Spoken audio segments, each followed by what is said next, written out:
My lord, আমাকে একটু mention করতে একটু সুযোগ দিন।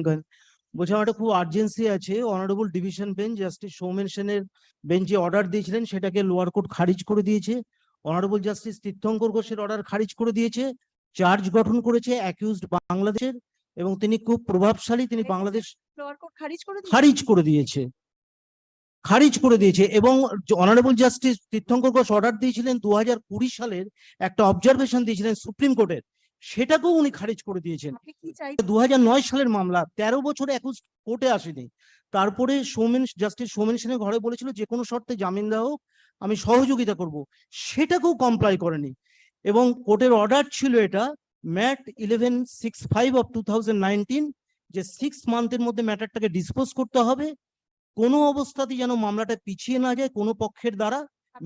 আপনি কি অপর পক্ষকে নোটিশ দিয়ে মুভ করছেন আজকে? আমি রিভিশন মামলাটা